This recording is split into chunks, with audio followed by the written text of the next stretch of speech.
I am Michael Buckoff from BetterTOEFLScores.com. I'm talking about TOEFL Task 1. You might know this as the integrated writing task. There is a specific way that you can write the introduction that will effectively connect the main points from the reading and the listening passage, and it also gives you a good way to frame the body paragraphs in this writing task. Now, if you like this video, click on the subscribe button and also notice the bell. Click on the bell and you'll be notified when I publish new videos or new TOEFL content videos. The first way that you can create the introduction is to use a transition word like however. So basically you're stating the main point of the reading passage, and then you use the word however, and then you show how the lecturer is disagreeing or casting doubt on this information. The reading passage suggests that bears are naturally aggressive toward people, that they're more likely to attack when people feed them, and that victims should run away from bears if they are threatened by the large mammals. However, the lecturer casts doubt on each of these assertions. So now the introduction, this is just a short introduction. We can kind of see what the relationship is. We can see that the reading passage is making basically three assertions about bear behavior and what victims should do in case of an attack, right? So there's three specific ideas there. I stated those. Now the lecture, I did much shorter. I simply said, however is important because it shows the difference, that the lecture is different from the reading. However, the lecture casts doubt on each of these assertions. The second way to create the introduction is to use one of the fanboys. You ever heard that term, fanboys? F-A-N-B-O-Y-S. So fanboys stands for the different coordinating conjunctions that we use in compound sentences. So if you take each of the words, you have fan, you have F for, you have A, which means and, you have in, which means nor, you have B, which is but, you have O, which is or, Y, which is yet, and then S, which is so. The one that will work better here is but. It's similar to however. So this is the second way that you can create this introduction for TOEFL task number 1. Remember that when you're taking the test, you shouldn't be thinking about a lot of this stuff. It should be pretty automatic to you. You only have 20 minutes, so you got to work quickly on creating this introduction and then moving to the body paragraphs, in which case you'll talk about reading point 1 and listening point 1. Then you'll talk about reading point 2 and listening point 2.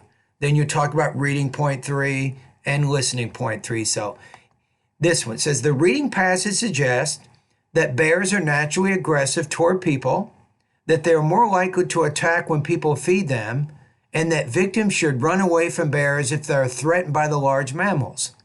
But the lecturer casts doubt on each of these assertions. So in this case, we have but, and we're using a compound sentence, and it states the main point from the reading and the listening passage.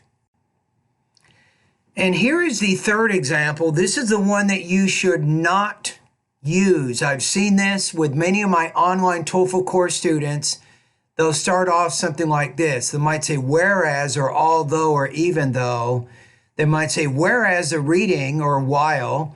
Whereas the reading passage suggests that bears are naturally aggressive toward people, that they're more likely to attack when people feed them, and that victims should run away from bears if they are threatened by the large mammals, the lecturer casts doubt on each of these assertions.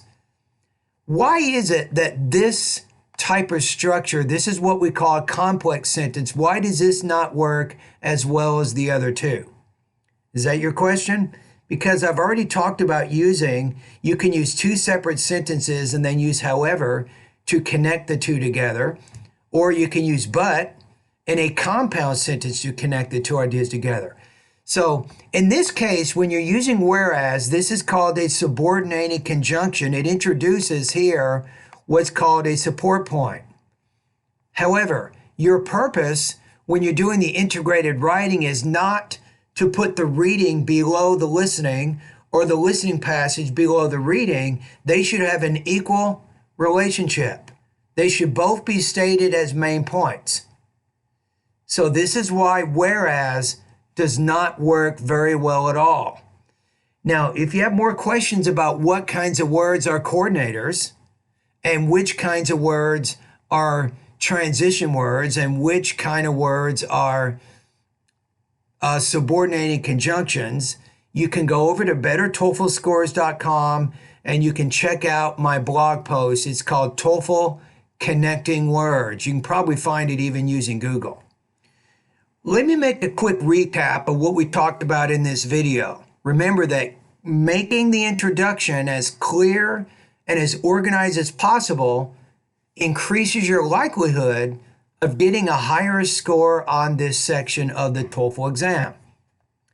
Point number 1, use a compound sentence to connect two separate sentences to the main ideas from the reading and the listening passage.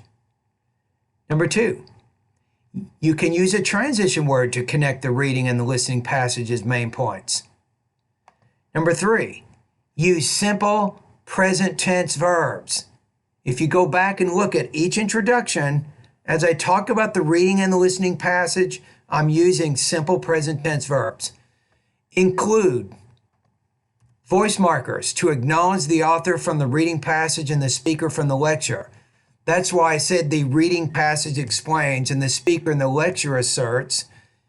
And then number 5, keep the introduction limited to 25 to 50 words. And that gives you more time to spend on the most important part of your essay, which is the body paragraphs.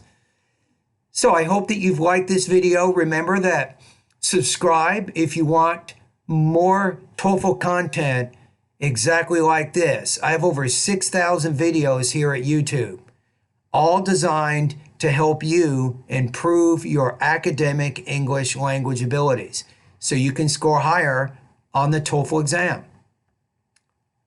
Thank you.